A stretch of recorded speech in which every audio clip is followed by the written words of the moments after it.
Hello बच्चों, कैसे हैं आप सब। आज हम हमारे पिछले पार्ट को कंटिन्यू करेंगे। पिछले पार्ट में हमने स्टेप 6 तक सीख लिया था। अब हम आगे शुरू करते हैं स्टेप 7 से। तो देखिए, यहाँ पे स्टेप 7 से शुरू करते हैं। Carefully examine the above balance chemical equation. तो जो आयरन वाली हमने इक्वेशन बैलेंस की थी उसको केयरफुली एग्जामाइन करना है। Does this equation tell us anything about the physical state of each element. तो क्या यहाँ पे फिजिकल स्टेट के बारे में कुछ इंडिकेशन दी गई है। फिजिकल स्टेट मतलब लिक्विड, गैस, इस बारे में, सॉलिड, इस बारे में इंडिकेशन दी गई है या नहीं। तो चलिए हम एक बार देख भी लेते हैं, आपको भी दिखा देते हैं।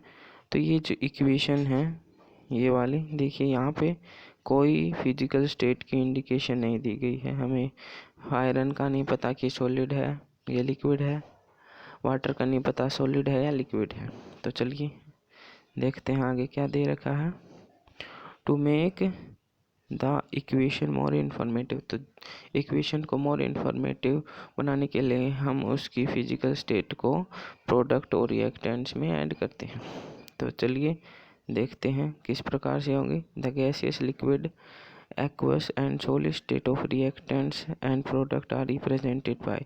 तो जो स्टेट्स हैं, एक तो स्टेट होगी gaseous, liquid, aqueous and the solid state. ये इक्वेशन में कुछ नोटेशन के द्वारा दिखाई जाती है। नोटेशन मतलब देखिए, हम गैस के लिए जी का सिंबल यूज़ करेंगे अगर कोई रिएक्टेंट या प्रोडक्ट गैस के रूप में है।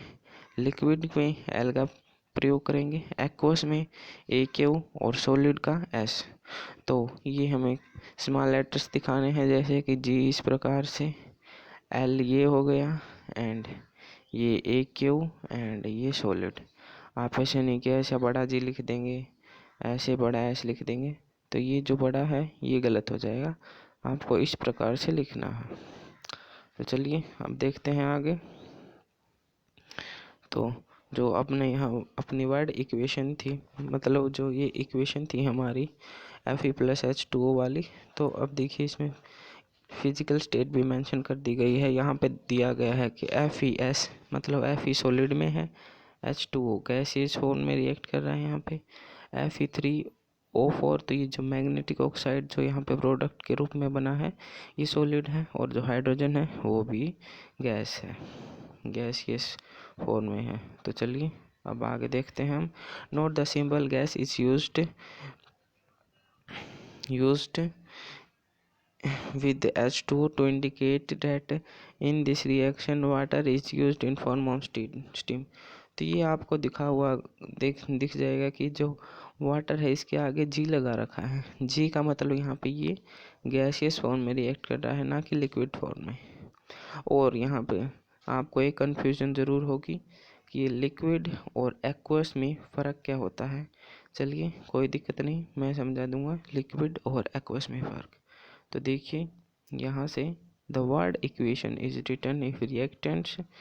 द वर्ड एक्वस मतलब जी एक्वस वर्ड है, ये इंडिकेशन है फिजिकल स्टेट की।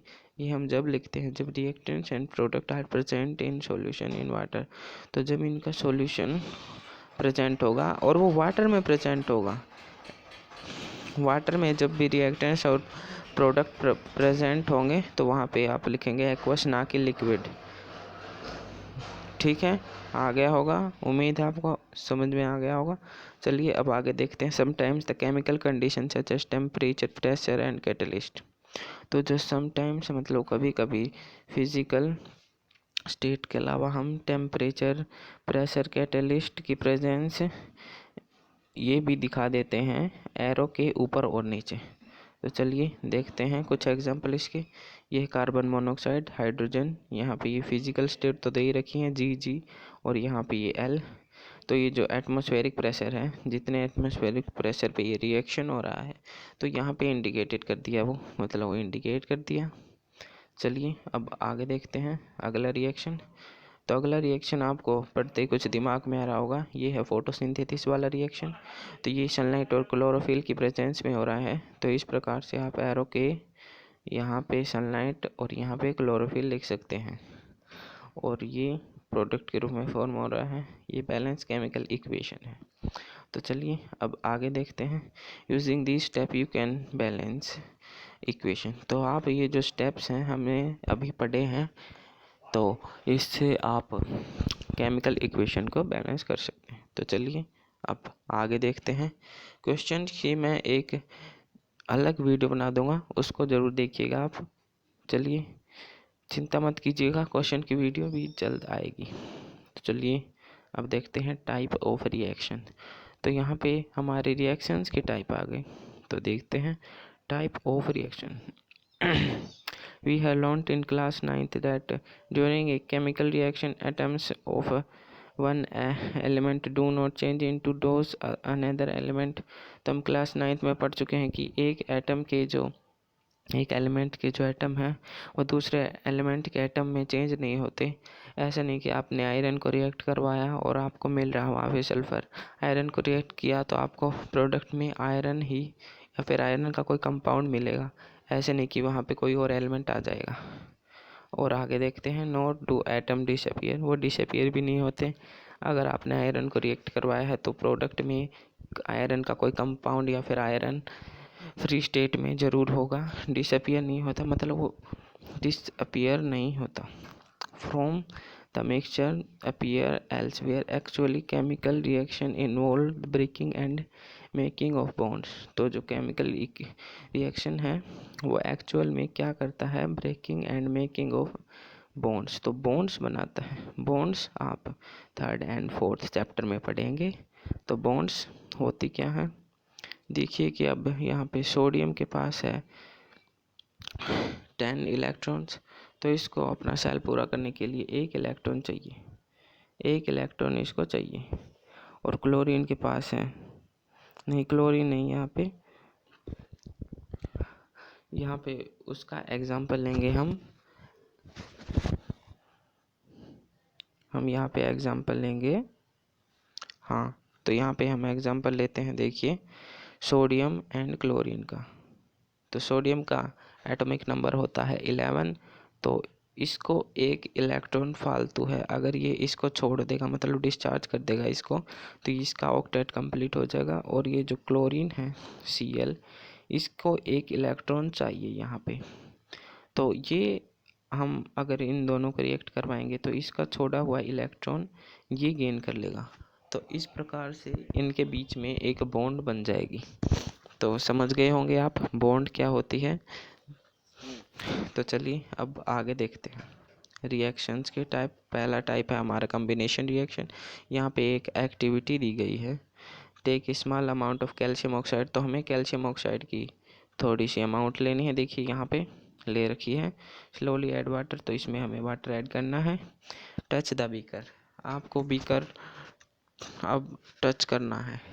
टच करने से मतलब यहाँ पे आपको उसका टेम्परेचर देखना है कि टेम्परेचर उसका बढ़ा है या घटा है। तो व्हाट डू यू फील, तो मैं आपको बता देता हूँ, जब आप कैल्शियम ऑक्साइड को वाटर के साथ रिएक्ट करवाएंगे तो जो वो है टेम्परेचर वो बढ़ जाएगा, बीकर गर्म हो जाएगा। तो ये क्यों होगा, अब आगे देखते हैं हम। Calcium oxide react vigorously. तो जो कैल्शियम ऑक्साइड है वो विगोरसली मतलब तेज़ी से वाटर के साथ रिएक्ट कर रहा है और सेलेक्ट लाइन बनाएगा। तो देखिए ये केमिकल इक्वेशन दी गई है यहाँ पे, जो हमने एक्टिविटी देखी थी। अब तो ये जो CaO है ये है कैल्शियम ऑक्साइड का फॉर्मूला। H2O, यहाँ पे H2O आपको पता है वाटर का फॉर्मूला। और इनसे जो सेलेक्ट लाइन बन रहा है, सेलेक्ट लाइन मतलब कैल्शियम हाइड्रोक्साइड, तो इसका फॉर्मूला ये दिया गया है। उम्मीद है आपको ये केमिकल इक्वेशन समझ में आ गई होगी। तो आप सोच रहे होंगे कि केमिकल इक्वेशन तो ठीक है, हमने एक्टिविटी भी देख ली, कम्बिनेशन होता क्या है। तो मैं आपको बता देता हूँ, देखिए बढ़ते हैं आगे। In this reaction calcium oxide and water combine to form a single product calcium hydroxide. तो यहाँ पे आपको दिख रहा होगा कि कैल्शियम ऑक्साइड और वाटर सिंगल प्रोडक्ट को बना रहे हैं। देखिए यहाँ पे तो 2 रिएक्टेंट्स हैं, एक हो गया कैल्शियम ऑक्साइड और दूसरा हो गया वाटर।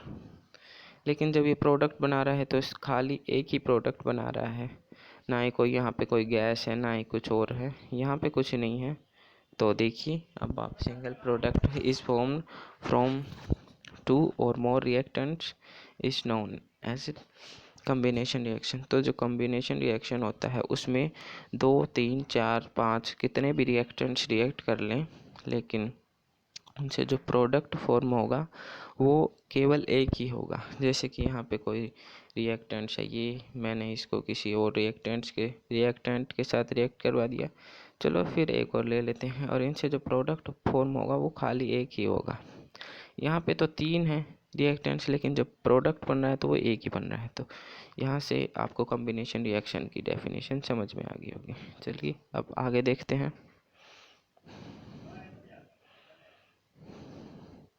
यहाँ पे मोर टू नो भी आ गया है, ये भी हम बताएंगे आपको। A solution of slaked lime produced is use for white washing Waals.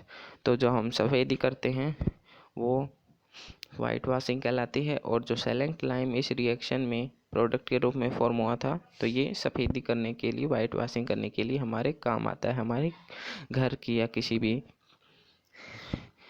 चीज़ की दीवारों पर। Calcium hydroxide react slowly with carbon dioxide. तो जब आप सफ़ेदी कर लेंगे, वाइट वॉशिंग कर लेंगे, तो कार्बन डाइऑक्साइड के साथ ये सेलेक्ट लाइम है, कैल्शियम हाइड्रोक्साइड है, ये रिएक्ट करेगा and form a thin layer of calcium carbonate on this wall. तो एक पतली लेयर बना देगा कैल्शियम कार्बोनेट की on walls. Calcium carbonate is form after 2-3 days. तो 2 और 3 दिन के बाद ये फॉर्म हो जाएगा calcium carbonate on walls. Calcium carbonate is form after 2 और 3 days 3 days of white washing and given a shiny finish. तो ये जो कैल्शियम कार्बोनेट यहाँ पे फॉर्म होगा शाइनी फिनिश देगा। It is interesting to know that the chemical formula of marble is also. तो जो मार्बल होता है उसका केमिकल फार्मूला भी कैल्शियम कार्बोनेट ही होता है, और इसकी केमिकल इक्वेशन दी गई है। ये हमारा है कैल्शियम हाइड्रोक्साइड, और ये रिएक्ट कर रहा है कार्बन डाइऑक्साइड के साथ कैल्शियम कार्बोनेट, एंड ये वाटर बना दिया। चलिए, उम्मीद है आपको वीडियो अच्छी लग रही होगी, आपको समझ में भी आ रहा होगा। चलिए अब देखते हैं कुछ और एग्जांपल ऑफ कॉम्बिनेशन रिएक्शन। तो जब कार्बन एंड ऑक्सीजन रिएक्ट करेंगे तो कार्बन डाइऑक्साइड बनेंगे। तो यहाँ पे भी 2 रिएक्टेंट्स रिएक्ट कर रहे हैं, और जो प्रोडक्ट बन रहा है वो एक बन रहा है। तो ये कॉम्बिनेशन रिएक्शन है। और यहाँ पे H2 + O2 ये फॉर्म कर रहे हैं, H2O मतलब वाटर। तो यहाँ पे भी 2 रिएक्टेंट्स रिएक्ट कर रहे हैं और फॉर्म कर रहे हैं ओनली 1 प्रोडक्ट। तो ये भी एक कॉम्बिनेशन रिएक्शन है।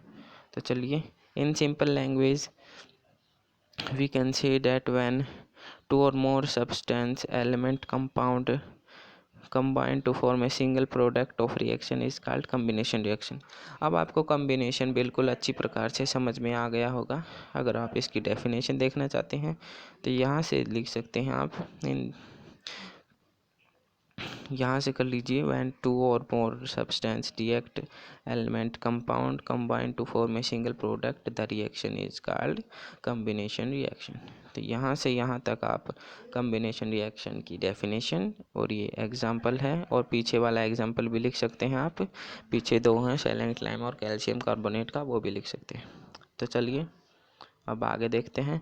इन activity 1.4 we also observe that the large amount of heat is evolved. तो देखिए, मैंने बताया था कि बीकर गर्म होगा, तो वो गर्म होगा, तो यहाँ पे भी बताया गया है this makes the reaction mixture warm.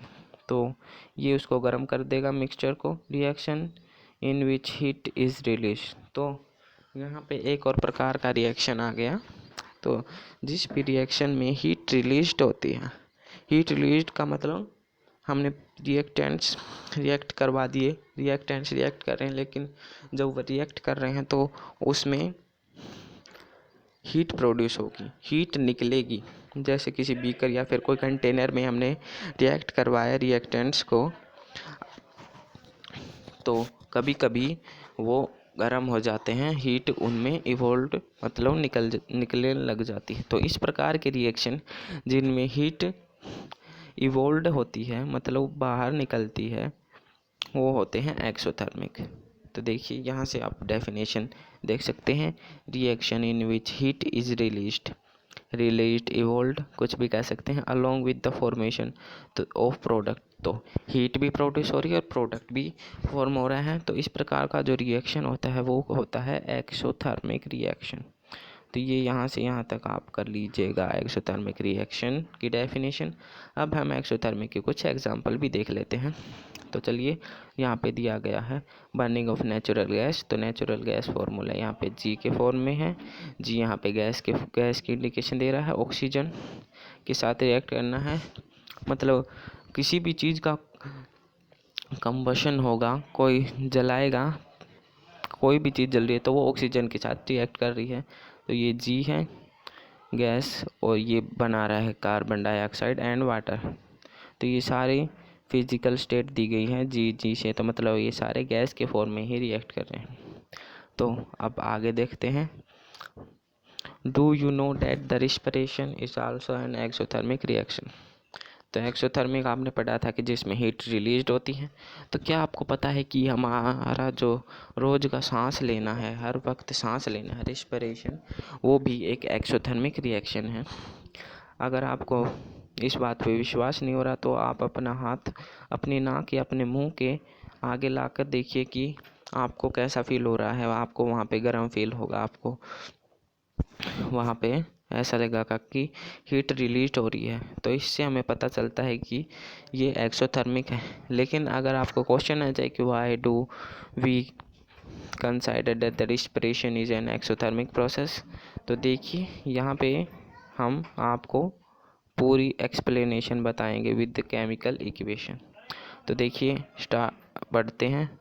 We all know that we need energy to stay alive. तो हमें एनर्जी चाहिए जीने के लिए, ये सबको पता है। We get this energy from food we eat. तो ये जो एनर्जी है ये हम फूड जो खाते हैं उससे मिलती है। During digestion food is broken down into simpler substance. तो डाइजेशन के वक्त हमें पता है कि सिंपल सब्सटेंस में फूड का ब्रेक हो जाता है।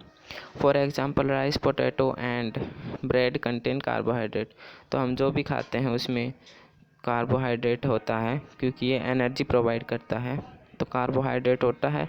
This carbohydrate are broken down to form glucose. तो जो कार्बोहाइड्रेट है ये हमारा ग्लूकोज में ब्रेकन कर दिया जाता है, तोड़ दिया जाता है, मतलब शरीर के एंजाइम्स द्वारा ये कार्बोहाइड्रेट को ग्लूकोज में कन्वर्ट कर देते हैं। This glucose combine with oxygen. तो ये जो ग्लूकोज है ये कंबाइन विद ऑक्सीजन, मतलब ऑक्सीजन के साथ ये रिएक्ट कर जाता है हमारी सेल्स के अंदर एंड प्रोवाइड एनर्जी। तो जब ये कार्बोहाइड्रेट ग्लूकोज में कन्वर्ट होके और ग्लूकोज ऑक्सीजन के साथ रिएक्ट कर रहा है तो ये हमें एनर्जी प्रोवाइड करता है। और जो इसका नाम है, जो भी ये रिएक्शन है कार्बोहाइड्रेट का ग्लूकोज में कन्वर्शन और ग्लूकोज जब ऑक्सीजन के साथ मिलता है, कंबाइन होता है, तो ये होगा हमारा एनर्जी प्रोवाइड करने वाला रिएक्शन। तो चलिए अब आगे देखते हैं। आप इसके बारे में जो हमने अभी ये पढ़ा है रिस्पिरेशन के बारे में फुल टॉपिक 6th चैप्टर में पढ़ेंगे। तो चलिए अब इसकी केमिकल इक्वेशन भी देख लेते हैं हम। देखिए, C6H12O6 + O2 इज इक्वल नहीं, यहाँ पे combine to form CO2H2 and energy. तो ये जो है हमारे सांस लेने वाली रिएक्शन है। सांस लेने वाली रिएक्शन कैसे है, ये है ग्लूकोज का फॉर्मूला। ऊपर हमने पढ़ा था कि जब ग्लूकोज ऑक्सीजन के साथ रिएक्ट करता है तो वो कार्बन डाइऑक्साइड H2 एंड जो एनर्जी है ये बनाता है, एनर्जी रिलीज करता है। एनर्जी यहाँ पे हीट के रूप में भी होगी, तो यहाँ पे हीट भी रिलीज होगी और ये एक एक्सोथर्मिक रिएक्शन है। अगर आपको क्वेश्चन आ जाए कि why respiration is an exothermic process, तो आप यहाँ से लिख सकते हैं, यहाँ से यहाँ तक। तो ये एक NCERT बुक से क्वेश्चन मैंने उत्तर बताया है आपको। इसको बहुत अच्छी प्रकार से समझ लीजिएगा, क्योंकि NCERT इज़ द बेस अगर आप एनसीईआरटी नहीं पढ़ेंगे तो आप कोई भी हेल्प बुक देख रहे हैं, पढ़ रहे हैं बिना एनसीईआरटी को देखे, तो वो बिल्कुल व्यर्थ हो जाएगी। चलिए अब आगे देखते हैं डिकम्पोजिशन ऑफ वेजिटेबल मैटर।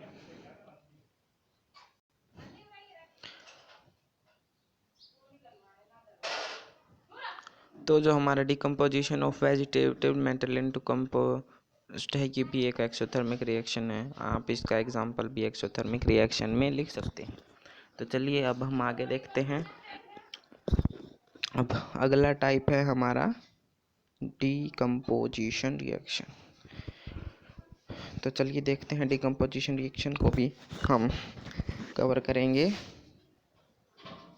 तो यहाँ पे पहले एक्टिविटी दी गई है, take about 2 gram ferrous sulphate. हमें फेरस सल्फेट लेना है 2 ग्राम का, 2 gram ferrous sulphate. Note the colour of ferrous sulphate, हमें उसका कलर नोट करना है, कौन से कलर का है। Heat the boiling tube over a flame burner as shown in the figure. Observe the colour of crystal after heating. तो चलिए अब हम देखेंगे यहाँ पे जो ये दिखाया गया है ये वाला। तो इसमें आप देखिए कि ये है टेस्ट ट्यूब, इसके अंदर है फेरस सल्फेट। यहाँ पे फेरस सल्फेट है, इसको हम बॉईल कर रहे हैं, इससे फेरस सल्फेट क्रिस्टल को गर्म कर रहे हैं। तो अब आपको गर्म करने के बाद उसका कलर देखना है कि कैसा है, पहले और बाद का कलर देखना है कि कैसा है। तो चलिए अब देखते हैं आगे क्या लिखा गया है। यू हैव नोटिस्ड, मतलब आपने नोटिस किया होगा, that the green colour of ferrous sulphate has change.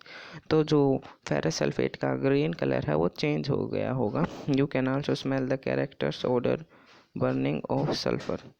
तो इसी प्रकार से आप सल्फ़र को बॉईल करके उसका भी देख सकते हैं कि उसका कलर कैसे चेंज होगा।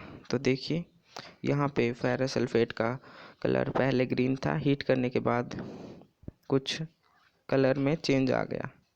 तो इसकी जो केमिकल जो इक्वेशन है इस रिएक्शन की दी गई है, फेरस सल्फेट FeSO4 फॉर्मूला, ये एरो है। यहाँ पे इंडिकेशन दी गई है, हमने पढ़ा था टेम्परेचर प्रेशर वाली इंडिकेशन ओवर द एरो यहाँ पे। तो ये प्रोडक्ट है ferric oxide, sulphur dioxide and sulphur SO3। ये गैस के फॉर्म में, ये सॉलिड और ये भी सॉलिड। तो चलिए अब आगे देखते हैं इन दिस रिएक्शन। तो मतलब आप इस रिएक्शन में you can observe that the single product broken down to give simple product. तो ये जो एक सिंगल प्रोडक्ट रिएक्टेंट है, ब्रेक डाउन मतलब सिंगल जो रिएक्टेंट है वो ब्रेक हो रहा है सिंपलर प्रोडक्ट के रूप में। यहाँ पे रिएक्ट तो एक ही वो कर रहा है रिएक्टेंट, और जो प्रोडक्ट के रूप में निकल रहे हैं वो निकल रहे हैं 3। तो यहाँ पे आपको कुछ कुछ समझ में आ गया होगा। देखिए अब और समझते हैं। This is decomposition reaction. तो डिकम्पोजिशन रिएक्शन कम्बिनेशन रिएक्शन का उल्टा होता है। उल्टा कैसे होता है? कम्बिनेशन में तो हम 2 या फिर 3 को रिएक्ट करवा के सिंगल प्रोडक्ट बना रहे थे, और डिकम्पोजिशन में हम एक को ही रिएक्ट करवा के 3-4 सब्सटेंस या फिर 3-4 प्रोडक्ट बना रहे हैं। तो ये उल्टा हो गया। इसमें कॉम्बिनेशन में 1-2 से यहाँ पे सिंगल प्रोडक्ट फॉर्म हो रहा था, 1-2 रिएक्टेंट से सिंगल प्रोडक्ट फॉर्म हो रहा था, लेकिन इसमें सीधा 1 से 2-3 प्रोडक्ट फॉर्म हो रहे हैं। तो ये उसका उल्टा हो गया। देखते हैं अब आप ferrous sulphate crystal FeSO4 7H2। तो फेरस सल्फेट का जो क्रिस्टल है उसका फॉर्मूला ये है। ये पहले का फॉर्मूला है, जब उसको हीट नहीं किया गया था, उस पे वाटर ऑफ क्रिस्टलाइजेशन था। Lose water then heated and colour of crystal change. तो जब हीट किया गया ये क्रिस्टल, इसने वाटर को छोड़ दिया, मतलब and it decompose to ferric oxide. तो ये डिकम्पोज होगा फेरिक ऑक्साइड में जब ये वाटर छोड़ देगा, क्योंकि हीट करने हैं तो वाटर तो अपने आप ही इवेपोरेशन हो जाएगा वाटर का। तो sulphur dioxide and sulphur trioxide ferric oxide is a solid while ये गैसियस फॉर्म में है। ये इनकी फिजिकल स्टेट बता दी है किस फॉर्म में हो रहे हैं ये। Decomposition of calcium carbonate to calcium oxide and carbon dioxide on heating is an important chemical या फिर डिकम्पोजिशन रिएक्शन। तो देखते हैं यहाँ पे क्या कह रहा है। तो जो ये हमने देखा था कैल्शियम कार्बोनेट, अगर हम कैल्शियम कार्बोनेट को हीट करेंगे तो ये क्वैकलाइम कैल्शियम ऑक्साइड और CO2 में ब्रेक हो जाएगा। तो ये भी एक डिकम्पोजिशन रिएक्शन है। और इस एन इम्पोर्टेंट, यहाँ पे इम्पोर्टेंट क्यों लिखा गया है, क्योंकि ये जो है ये वाला रिएक्शन, कौन सा वाला, ये वाला रिएक्शन कैल्शियम कार्बोनेट को हीट करके कैल्शियम ऑक्साइड और कार्बन डाइऑक्साइड में ब्रेक कर रहे हैं। तो ये एक इम्पोर्टेंट डिकम्पोजिशन रिएक्शन है यूज्ड इन वेरियस इंडस्ट्री। ये इंडस्ट्रीज में यूज़ किया जाता है। Calcium oxide is called lime और क्वैकलाइम। तो जो कैल्शियम ऑक्साइड है इसके आप नीचे देख रहे हैं कि क्वैकलाइम लिखा गया है। तो ये लाइम और क्वैकलाइम दोनों कहलाता है। इसके ये नाम भी लिख सकते हैं आप। तो देखिए it has many uses in the manufacture of cement. तो जब हम सीमेंट यूज़ करते हैं हमारे घरों को बनाने में, तो ये एक इम्पोर्टेंट केमिकल रिएक्शन है हमारे सीमेंट बनाने में। When decomposition reaction carried out heating is called thermal decomposition reaction. तो जब भी डिकम्पोजिशन रिएक्शन हो रहा है, अगर हम उसमें हीट सप्लाई कर रहे हैं तो वो होगा थर्मल डिकम्पोजिशन। तो अगर आपको डेफिनेशन आ जाएगी थर्मल डिकम्पोजिशन की, डेफिनेशन लिखिए तो आप ये लिख सकते हैं when A decomposition reaction carried out by heating. तो जो डिकम्पोजिशन रिएक्शन है जब हम उसको हीट सप्लाई करके डिकम्पोजिशन रिएक्शन करवा रहे हैं तो वो होगा थर्मल डिकम्पोजिशन रिएक्शन। चलिए अब आगे देखते हैं। Another activity thermal decomposition is given. तो जो ये अनदर एक्टिविटी दी गई थर्मल डिकम्पोजिशन की, तो फटाफट से देख लेते हैं इसको भी। देखिए take 2 gram of lead nitrate in a boiling. हमें लेड नाइट्रेट लेनी है and with a pair of heat और फ्लेम। हमें इसको भी आयरन सल्फेट के साथ गर्म करना है और फिर देखना है कि क्या हो रहा है। तो देखते हैं क्या हो रहा है।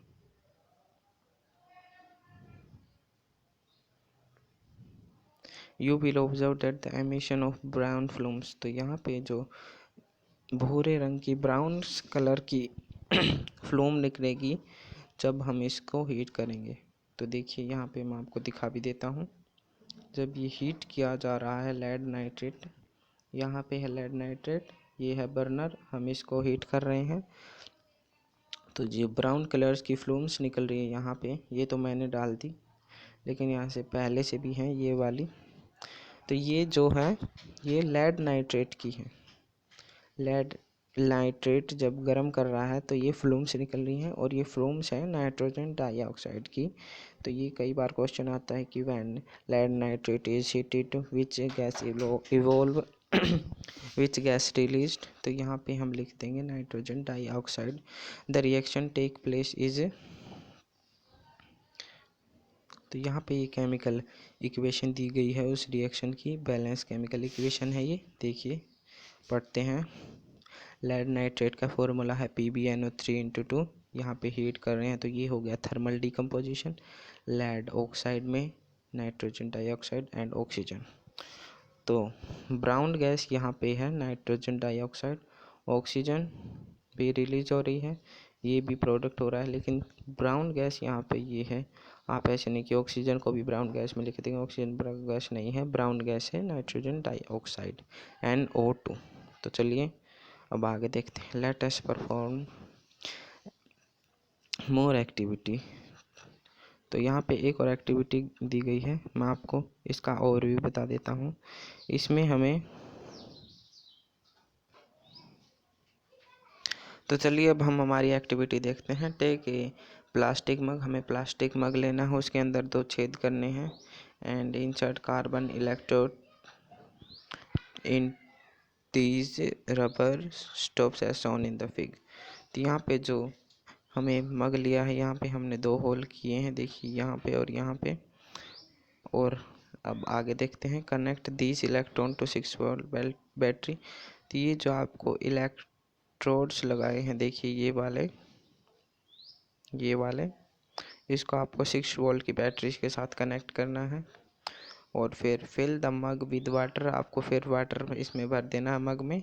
Take add few drops of dilute sulphuric acid, तो हमें थोड़ा सल्फ्यूरिक एसिड भी इसके अंदर डालना है। और आप आगे देखते हैं, take 2 test tubes filled with water, तो हमें टेस्ट ट्यूब लेनी है फिल्ड विद वाटर से, वाटर वाली, जिसके अंदर पानी भरा हुआ होना चाहिए। तो हम उसको इस प्रकार से लगा देंगे उल्टी करके, and switch on current and leave upright undisturbed. तो हमें इसको करंट के साथ जोड़ देना है, स्विच को ऑन कर देना है और फिर देखते हैं कि क्या होता है। तो आपको यहाँ पे दिखेगा कि जब आप स्विच ऑन करते हैं उसके बाद यहाँ पे बबल्स फॉर्म होना शुरू हो जाते हैं। बबल्स किसके फॉर्म होंगे, तो ये टेस्ट ट्यूब में जो ये बबल्स यहाँ पे दिखाए गए हैं, ये वाले ये फॉर्म होंगे। और ये एक गैस नहीं होगी, एक तरफ तो आएगी आपकी ऑक्सीजन एक टेस्ट ट्यूब में, एंड दूसरी तरफ आएगी आपकी हाइड्रोजन। तो इस प्रकार से ये रिएक्शन हो रहा है। जब वाटर को में हम करंट सप्लाई कर रहे हैं तो एक तरफ हमें मिलेगी ऑक्सीजन, दूसरी तरफ मिलेगी हाइड्रोजन। तो यही हमारी एक्टिविटी थी। अब आगे देखते हैं, इस एक्टिविटी की केमिकल इक्वेशन भी मैं आपको लिख देता हूँ, देखिएगा ध्यान से। 2 ध्यान से लिख लीजिएगा इसको, 2H2O। तो यहाँ पे हमें वाटर है, मैं बैलेंस केमिकल इक्वेशन दे रहा हूँ। ये लिक्विड है, लिक्विड फॉर्म में ये बना रहा है हमारा 2H2, ये गैसियस फॉर्म में है, और प्लस O2 ये भी गैसियस फॉर्म में है। तो ये है इसकी केमिकल इक्वेशन, इसको आप लिख लीजिएगा। अगर आपको इस एक्टिविटी से रिलेटेड कोई क्वेश्चन आ जाए तो आप ये इक्वेशन उसमें लिख सकते हैं, जिससे कि और ज़्यादा इफ़ेक्ट पड़े। तो चलिए अब आगे देखते हैं। आगे भी एक एक्टिविटी दी गई है, तो इसमें क्या गया है, हमें सिल्वर क्लोराइड लेना है चाइना डिश में, और इसको सनलाइट में सम टाइम के लिए छोड़ देना है। तो सनलाइट में छोड़ देंगे तो क्या होगा, देखिए यहाँ पे दिखा देते हैं हम आपको। ये है हमारी चाइना डिश, ये वाली, ये कटोरी रखी है यहाँ पे। इसके अंदर जो ये ब्लैक ब्लैक सब्सटेंस है, ये है सिल्वर क्लोराइड, ये यहाँ पे दिखाया गया है। और ये जो हमारी सनलाइट आ रही है, सन की रेज, ये इस पे पड़ रही हैं। तो इससे क्या होगा, इन रेज से देखते हैं क्या होगा।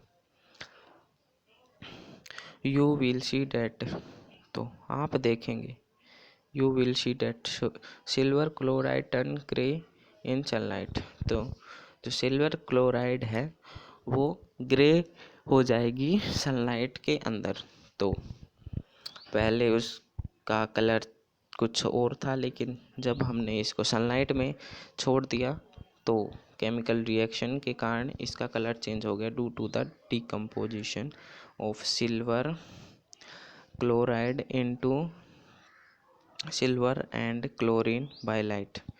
तो जो है यहाँ पे सिल्वर क्लोराइड का जब हम सनलाइट में इसको छोड़ देंगे तो सनलाइट इसको सिल्वर और क्लोरीन में ब्रेक कर देगी, रिएक्टेंट्स को सिल्वर और क्लोरीन के प्रोडक्ट के रूप में इसको बना देगी। देखिए यहाँ पे सिल्वर क्लोराइड का फॉर्मूला, ये सनलाइट है, इंडिकेशन है यहाँ पे इंफॉर्मेटिव बनाने के लिए। ये है Ag का फॉर्मूला, यहाँ पे सिल्वर है, Cl2 यहाँ पे क्लोरीन है।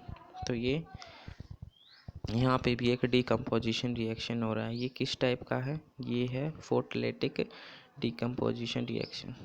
देखिए अब आपको आगे देखते हैं। Silver bromide also behave as same way. तो जैसे कि सिल्वर क्लोराइड ने किया है सनलाइट में, वो सिल्वर और क्लोरीन में चेंज हो जाती है, तो इसी प्रकार से सिल्वर ब्रोमाइड भी इसी प्रकार से होगी। जब आप इसको सिल्वर ब्रोमाइड को सनलाइट में छोड़ेंगे तो यहाँ पे ये भी सिल्वर और ब्रोमीन में ब्रेक हो जाएगी, टूट जाएगी। तो चलिए अब आगे देखते हैं। The above reaction are use in black and white photography. तो ये क्वेश्चन बहुत बार आता है कि कौन से रिएक्शन हैं जो फोटोग्राफी में काम आते हैं। तो एक तो ये रिएक्शन है फोटोग्राफी में जो काम आता है, देखिए ये वाला और एक ये वाला। तो चलिए अब आगे देखते हैं हम। ये दोनों रिएक्शन वाइट फोटोग्राफी में काम आते हैं। What form to energy is causing this decomposition reaction. तो आपको यहाँ पे कुछ एनर्जी भी दिख रही होगी। एनर्जी किस फॉर्म में है? एनर्जी यहाँ पे है हमारी सनलाइट के फॉर्म में, पीछे भी सनलाइट के फॉर्म में थी।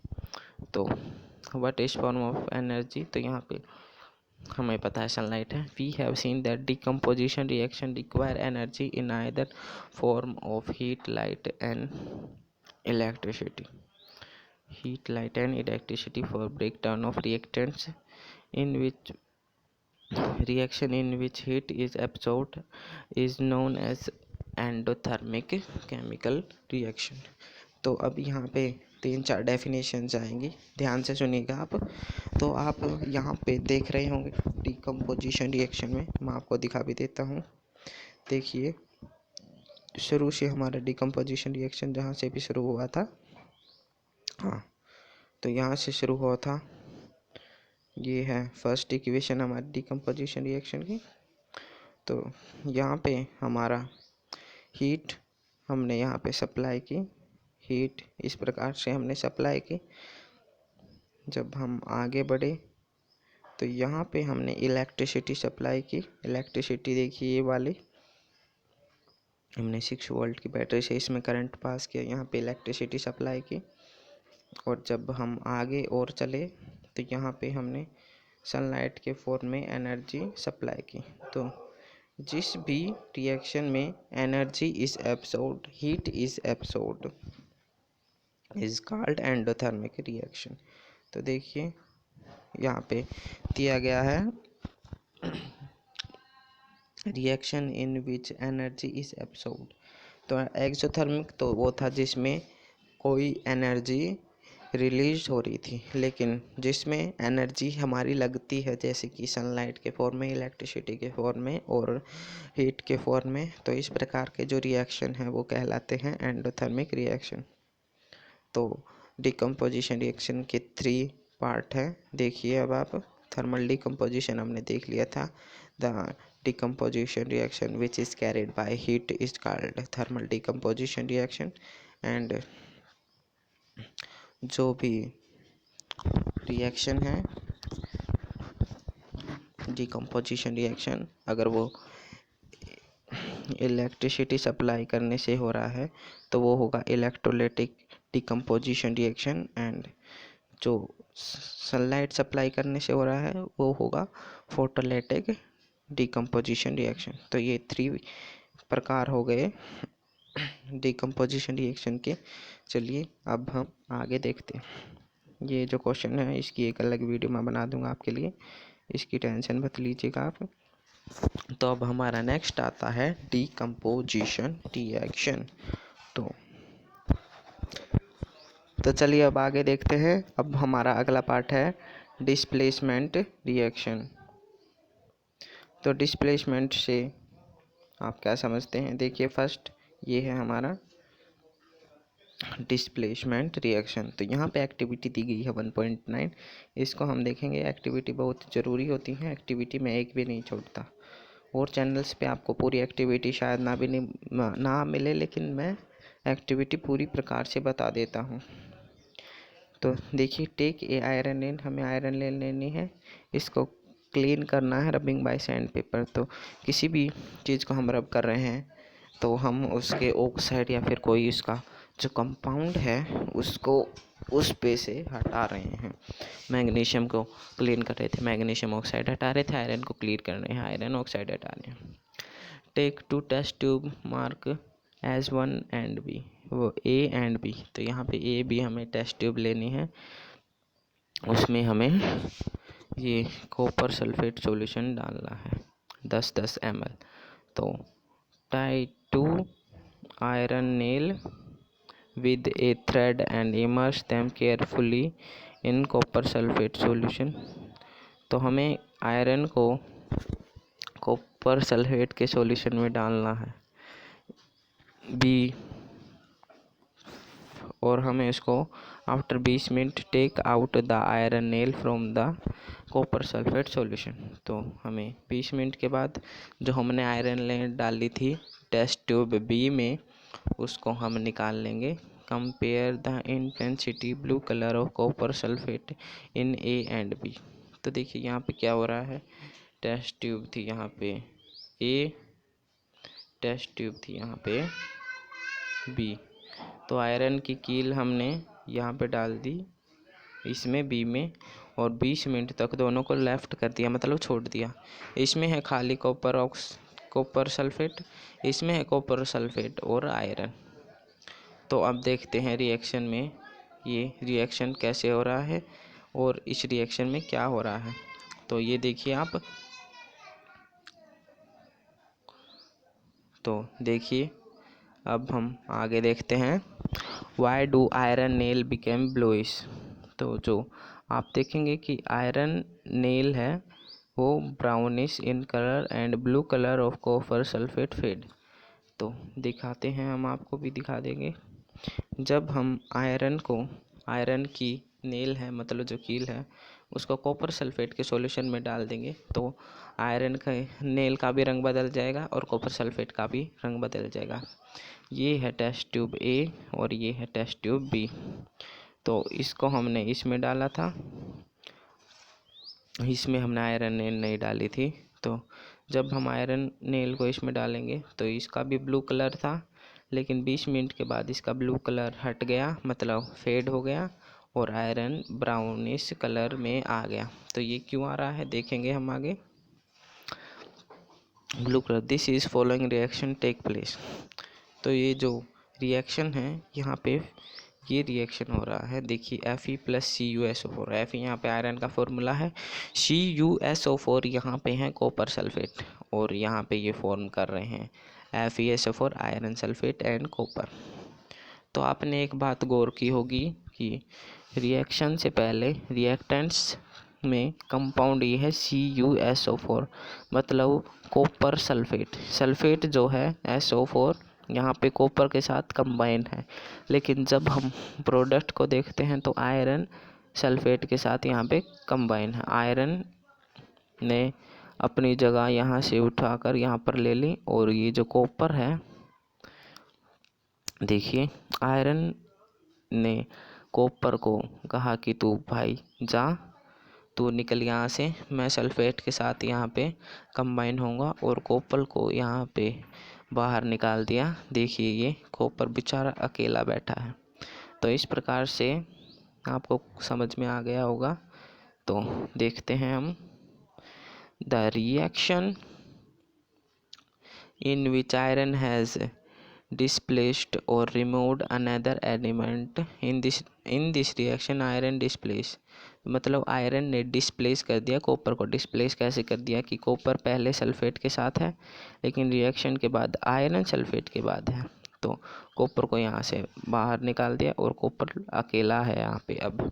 तो देखते हैं अनदर एलिमेंट, तो इसने कॉपर को यहाँ पे हटा दिया है, डिस्प्लेस कर दिया है। This reaction is known as displacement reaction. तो इस प्रकार का जो रिएक्शन है उसको हम डिस्प्लेसमेंट रिएक्शन कहते हैं। डिस्प्लेसमेंट रिएक्शन की डेफिनेशन आप ऐसे लिख सकते हैं, the reaction in which more reactive element displace the less reactive element from its solution is called decomposition reaction.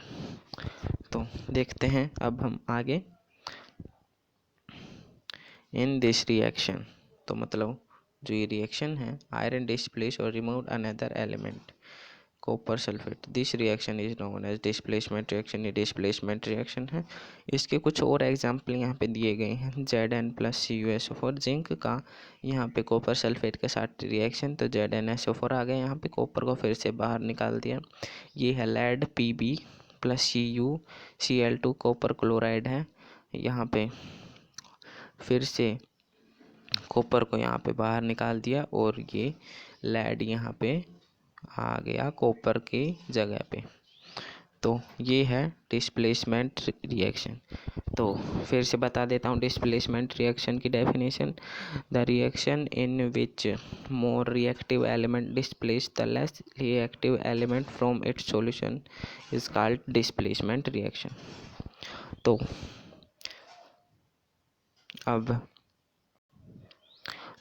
अब जो आगे वाला पार्ट है हमारा, एक रिएक्शन रहेगा double displacement reaction, oxidation and reduction, coercion and density. ये हम अगले पार्ट में करेंगे। उम्मीद है आपको वीडियो अच्छी लगी होगी।